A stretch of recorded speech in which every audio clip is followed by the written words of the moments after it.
Ndabasuhuje kandi nongeye kubaha ikaze ku IBENDERA TV. Nizere ko mwiriwe neza kandi namwe bitagenze neza. Turabihanganishije, turababwira ko mu karere ka Kamonyi mu ntara y'Amajyepfo umubyeyi yaburiye ubuzima kwa muganga. Bamwe bakaba bavuga ko azize umuti ahawe n'abaganga. Umunyamakuru wa radiyo imwe ikomeye ya hano mu Rwanda yapakiye ibikoresho byayo, bituma iyi radiyo iva ku murongo, akaba yishinja ubwambuzi. Umusobanuzi wa filime mu Rwanda Giti yagaragaje ko hari umupolisi ukomeye umaze igihe amuhohotera yitwaje icyo ari cyo. Tugana ku musozo, turababwira ko mu karere ka Nyamagabe mu ntara y'Amajyepfo abayobozi 10 bose basezeye ku kazi, bikaba bivugwa ko bazize gushora umuheha mu mafaranga ya mituelle de santé ya abaturage. Izi ni inkuru tugiye kurebera hamwe uyu munsi, ariko mbere gato yo kuzibagezaho ku buryo burambuye, ni munyemerere mbanze mfate uyu mwanya mbashimire cyane mwe mubana natwe ku IBENDERA TV, by'umwihariko mwe mwakoze subscribe kuri channel yacu, mwarakoze cyane, Imana ibahe umugisha. Hanyuma ariko namwe mutarabikora, turabasaba kubikora kugira ngo dukomeze gusangira inkuru zitandukanye n'ibiganiro tubagezaho. Nitwa na Cretine Ntirushwa, ni ku IBENDERA TV, ikaze. Mu karere ka Kamonyi ni mu ntara y'Amajyepfo, ahagana ku gicamunsi cyo kuri uyu wa kabiri tariki 8 Ukwakira muri uyu mwaka w'2024, umubyeyi wari ugiye kwa muganga afite inda y'amezi 4 ahasize ubuzima nyuma yo guterwa umuti n'abaganga. Bamwe mu baturage barashinja abaganga kutita ku mimerere n'imiterere y'ubuzima bw'uyu mubyeyi, bakamutera umuti nta kubanza kumupima ngo bamenye niba uwo muti ukwiye kuri we n'ubuzima bwe. Amakuru avuga ko witabye Imana ari umubyeyi witwa Uwimana Solange w'imyaka 23, wari utuye mu mudugudu wa Kinkeri mu kagari ka Bitare mu murenge wa Karama mu karere ka Kamonyi. Akaba iyi nda ye yari ya kabiri nk'uko umuyobozi w'iki kigo nderabuzima yabibwiye Intyoza. Bamwe mu baturage bari ku kigo nderabuzima cya Karama aho uyu mubyeyi aguye bavuga ko bari kumwe nawe ubwo yazaga kwa muganga gupimisha inda ye. Bahamya ko nta kibazo babonaga afite mbere yo guterwa umuti n'abaganga, ko ahubwo bakeka ko abaganga abamuteye umuti batabanje kumenya niba uwo muti bagiye kumutera nta kibazo wamutera ku buzima bwe. Pelagie Mujawamariya, umuyobozi w'iki kigo nderabuzima cya Karama, yabwiye umunyamakuru wa Intyoza ko bakiriye uyu mubyeyi aje gupimisha inda ye, yarigeze ku mezi 4, bakamwakira nk'uko bakira abandi babyeyi bose. Nyuma yo kumwakira no kumukorera ibyo bagombaga gukora byose, uyu muyobozi w'ikigo nderabuzima cya Karama avuga ko bagiye kumutera umuti, urukingo rumurinda tetanusi, ariko bakirumutera agahita yitaba Imana. Avuga ku cyo atekereza cyaba cyabaye intandaro y'urupfu rw'uyu mubyeyi, yagize ati urukingo ubwarwo rushobora gutera reaction cyangwa impinduka zidasanzwe mu mubiri nubwo bidakunze kubaho. Twe rero nk'abaganga turi gukeka reaction y'urukingo kuko nta bundi burwayi twigeze tumubonamo. Uyu muyobozi w'iki kigo nderabuzima cya Karama avuga ko ibyabaye ari bwo bwa mbere bibabayeho, ko nta kindi gihe byigeze bibabaho. Avuga ko batumyeho umuryango w'uyu nyakwigendera bakaba ngo bawutegereje kandi ko ngo nibahagera babanza kuganira.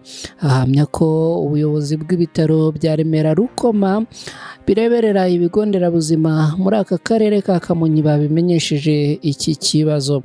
Dr. Jaribu Theogene, umuyobozi mukuru w'ibitaro bya Remera Rukoma bikuriye iki kigo nderabuzima, yatangaje ko uyu mubyeyi nyakwigendera yatewe umuti nyawo kuko atari we wenyine wawutewe. Ahamya ko ibyabaye ari ibisanzwe bishobora kubaho, ko atari ikibazo cy'uburangare bw'abaganga. Avuga ko nta iperereza rirakorwa ngo hamenyekane imvano nyakuri y'urupfu rw'uyu umubyeyi. Ku ruhande rw'ubuyobozi, nta rwego na rumwe rwo mu karere ka Kamonyi rwari rwagira icyo rutangaza kuri iki ikibazo. Tukaba twihanganishije abo mu muryango wa nyakwigendera, aho byumvikana ko ari urupfu rubabaje kandi ruteye agahinda na akababaro. Muduhe ibitekerezo byanyu kuri iyi nkuru mukurikije namwe uko muyumva. Twababwiye kandi ko umunyamakuru wa radiyo ikomeye mu Rwanda yapakiye ibikoresho byayo nyuma yo kumwambura, birangira radiyo ivuye ku murongo ntiyongera kuvuga. Uyu ni umunyamakuru witwa Sabune Olivier wigeze gukorera radiyo y'igihugu RBA, watwaye ibikoresho bya radiyo Isano ashinja ubwambuzi. Aya makuru yamenyekanye mu gitondo cyo kuri uyu wa kabiri tariki 8 Ukwakira muri uyu mwaka 2024, ubwo abatuye mu turere twa Rubavu, Rutsiro no mu mujyi wa Goma batungurwaga no kumva radiyo Isano yumvikanira ku murongo wa 92.0 ivuyeho mu buryo butunguranye. Umunyamakuru Mutuyeyezo Swari dukesha iyi nkuru yavuze ko Sabune Olivier wahoze ari umuyobozi w'iyi radiyo yaje yitwaje umuhesha w'inkiko ndetse n'abapolisi bagapakira ibikoresho byose by'iyi radiyo. Ibi byahise bituma radiyo iva ku murongo ku bw'iyo mpamvu.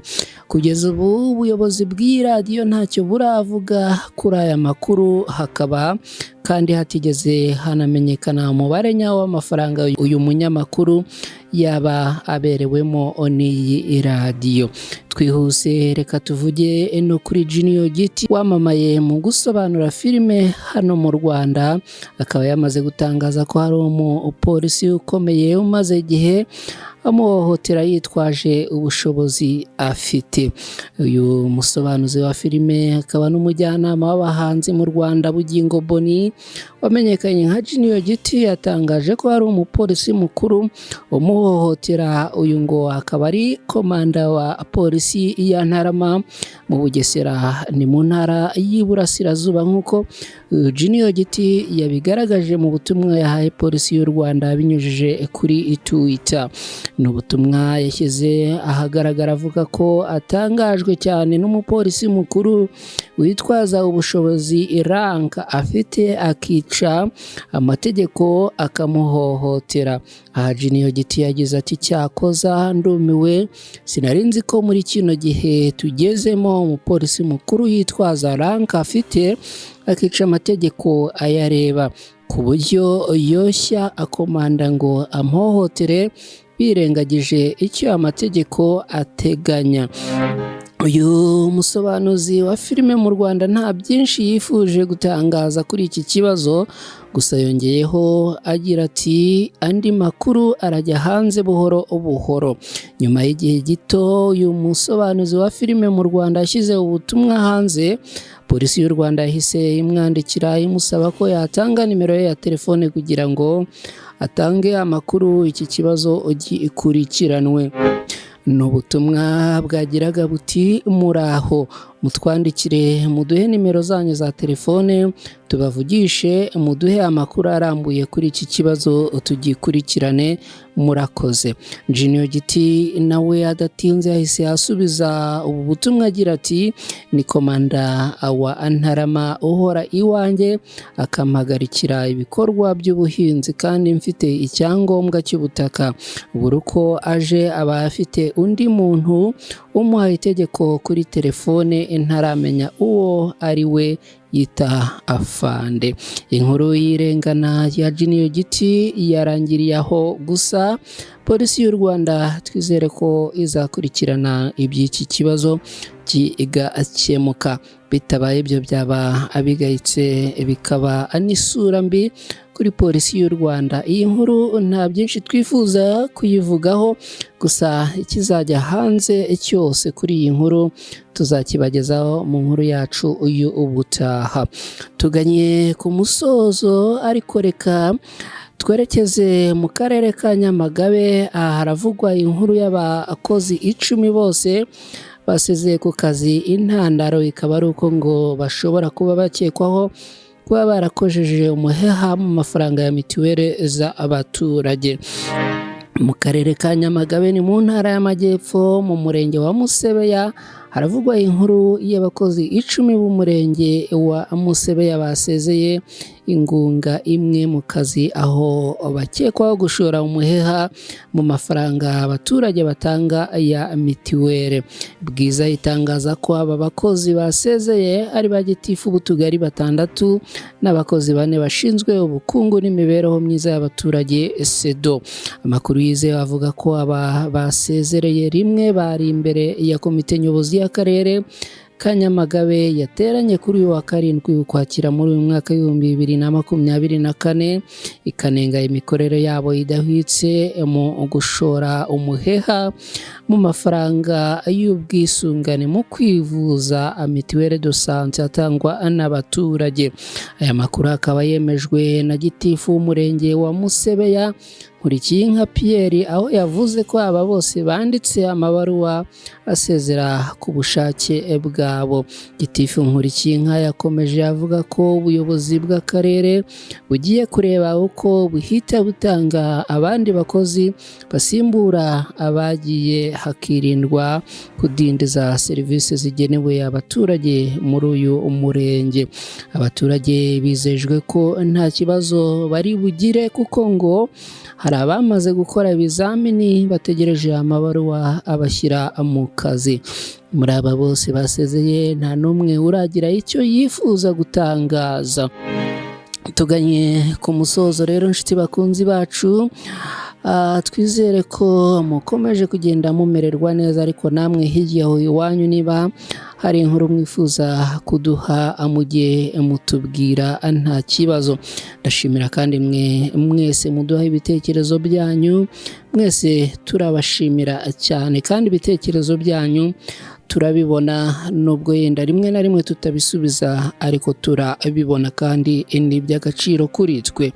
Vuba aha nzafata umwanya urambuye wo kubashimira no kugenda angaruka mu bitekerezo byanyu. Reka rero tugane ku musozo. Nge nitwa na Christine Rushwa, hani ku Ibendera TV. Mugira amahoro n'amahirwe, Imana ibarinde.